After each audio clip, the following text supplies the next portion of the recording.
Hello, welcome back to my channel. Today's creepypasta comes from a user. The doll started bleeding. I was an overnight nanny for a family in the area. I'd been there about 2 months and everything was going well. The parents were a little strange but kept to themselves for the most part and paid me very well. While I was looking, the older one said, "I bet you can't find any." And then he started laughing maniacally. I asked what he wanted to do and he said, "Hide and seek, but you have to stay in your room until we say go." I thought this was just a normal game of hide and seek and agreed. I ignored him and continued to look until I found some nice thick candles and a lighter on the top shelf of the fridge. The older one had blood all over his face. I asked him what happened, and he said, "You didn't tell us to stop playing." I was confused, so he stood up and went over to the other couch. I followed him to see what he was doing, and he started moving his lips, as if he was reading something. But he wasn't looking at a book or anything. I got closer and saw that he was staring at the baseboard. The kids were silent while I lit them and put them around the room. I know it sounds crazy, but I think the doll was possessed, and it somehow used them to spread the evil. And if you want to hear more stories like this, stay tuned for more content, and as always, thanks for watching. I don't even want to think about what kind of ritual they might have been doing, but it must have been something serious. I honestly believe that I saved myself that night by listening to my gut and running away from the house. I don't know what would have happened if I hadn't. Maybe I would be dead now, or maybe I would still be stuck in that house with no way out. All these years later, I still can't sleep with the lights off. And the sight of a rocking chair still makes me nervous. I told him to get off the ground right now. He just stared at me and still didn't respond.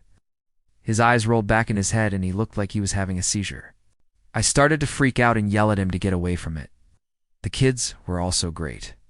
2 boys, ages 9 and 7, who loved to watch cartoons and play video games with me, screamed and ran to the phone to call 911.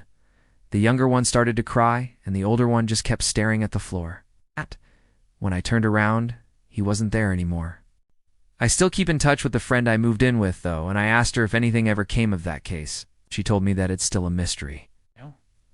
No one knows what happened to those kids or where their parents were that night. The police assume that they're all dead, but no bodies were ever found, and the case is still open. One evening after the parents went out for the night, the power went out. They couldn't find any sign of the children anywhere. She paid me in cash, which was odd because she always paid me through check. She also seemed very relieved that I was still there and thanked me profusely. She told me to take the rest of the week off, and I haven't been back since. The only thing they found was the blood on the floor. My boss's car wasn't there when they arrived, so no one knew where they could be. The police eventually gave up after a few hours, and I never saw the children again. I was watching TV with the boys when all of a sudden the power went out. The older one said, "Oh man, it must have been the storm out," and shrugged it off. The younger one started to cry because he was scared of the dark. I told him it would be fine, and I started to look around for some candles or flashlights. As I was coming down the ladder, I felt something wet on my arm, and I assumed it was a bug. I shook it off and went to wash my hands in the kitchen. That's when I saw what was stuck to my arm. It was a piece of thread. The house was very expensive looking, and I'm sure they had some candles somewhere. When we were settled down again watching TV by candlelight, the older one said, "Let's play a game," which I thought was weird since it was only 8 p.m. I turned off the lights and waited until I heard the countdown. Then I opened the door and started to look for the boys. The house was massive, and I called their names as I looked.